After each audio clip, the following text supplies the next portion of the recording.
students, today topic is pharmacist in relation to his profession.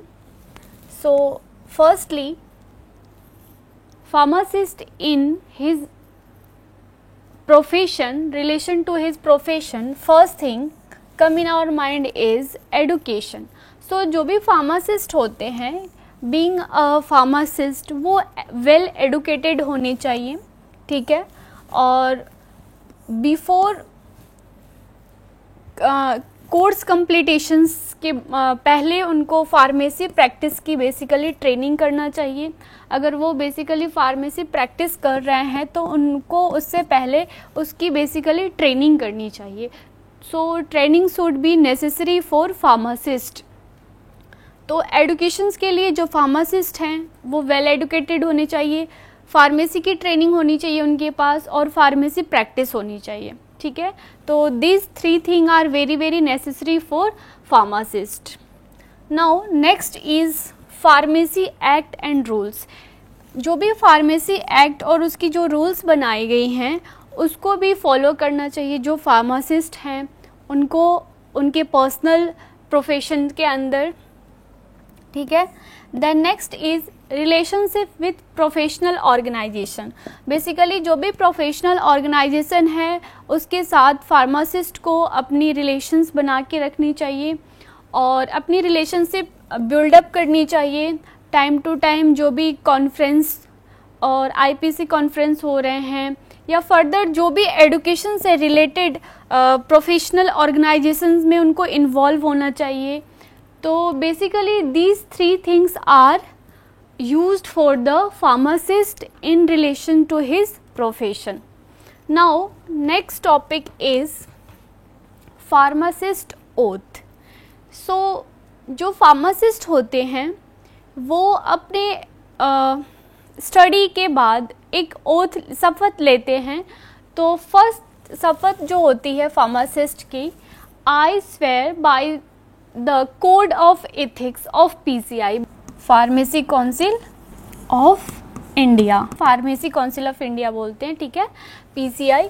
So PCI की जो relations हैं, ठीक है ना, वो बेसिकली कम्युनिटी, इंटीग्रल पार्ट और हेल्थ केयर टीम्स. तो जो फार्मासिस्ट होती हैं उनकी अपनी नैतिक दायित्व मीन्स मोरल प्रिंसिपल जो होता है, जो एथिक्स होती है, कोड ऑफ एथिक्स जो होती है, वो कम्युनिटी के साथ भी होनी चाहिए, इंटीग्रल पार्ट के साथ होनी चाहिए और हेल्थ केयर टीम के साथ होनी चाहिए, ठीक है.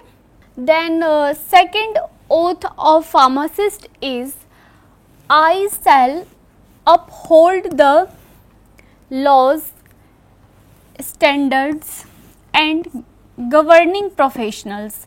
मीन्स जो फार्मेसी की जो एडुकेशन है बेसिकली उसको अपहोल्ड करना चाहिए, उसके रूल्स रेगुलेशंस को फॉलो करने चाहिए, ठीक है. जो फार्मासिस्ट है तो उनको भी इस तरह का शपथ लेनी पड़ती है और उनको लेना चाहिए. उनकी जो according to pharmacist oath in our code of pharmaceutical ethics, pharmacists should follow their rules and regulations, their standards and their governing professional. So these three things are very very important for pharmacist oath. जो भी आपके pharmacist होते हैं वो उनको basically ये 3 points को, ये 3 थिंग को फॉलो करनी चाहिए, ठीक है. So next oath is I shall strive to perfect in large knowledge. Basically knowledge को इन्हांस करना चाहिए, ठीक है.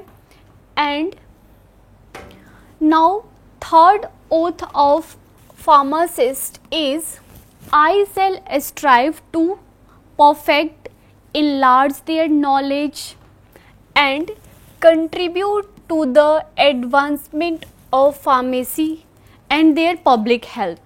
जो भी पब्लिक हेल्थ है उससे भी रिलेटेड उनको कंसर्न केयर रखनी चाहिए, ठीक है.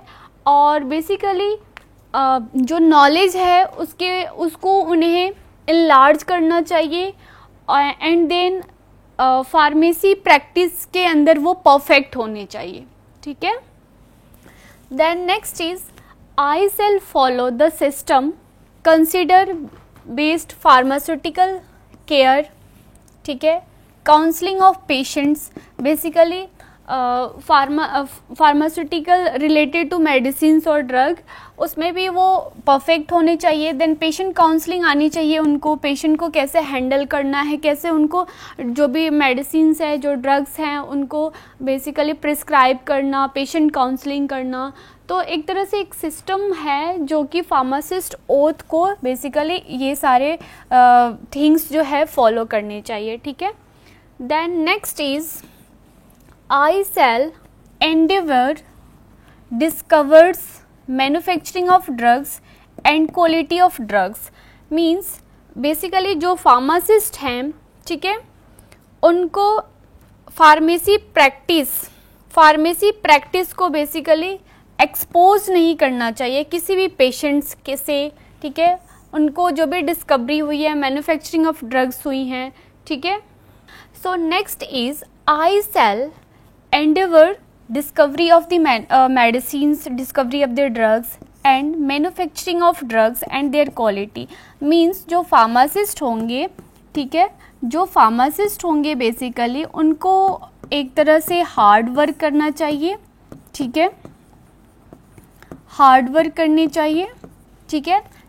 डिस्कवरी में जो भी ड्रग्स की मैन्युफैक्चरिंग हो रही है उसके अंदर, और जो ड्रग्स की क्वालिटी है उस ड्रग की क्वालिटी भी अच्छी करनी चाहिए। उस क्वालिटी के ऊपर इंश्योर होना चाहिए कि ये जो ड्रग्स है ये बेसिकली पेशेंट्स या जो भी पर्सन ले रहे हैं उनको इससे रिलेटेड कोई साइड इफ़ेक्ट्स नहीं हो।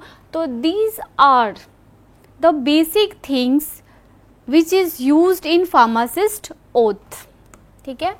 देन नेक्स्ट है I shall hold in confidence.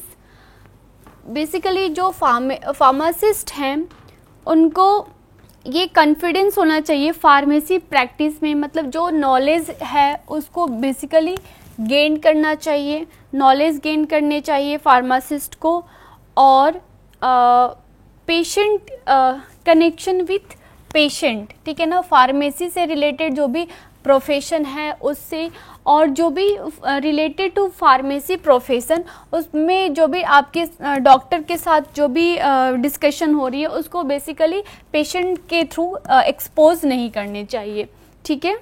Then next oath of pharmacist is I shall associate with organisation.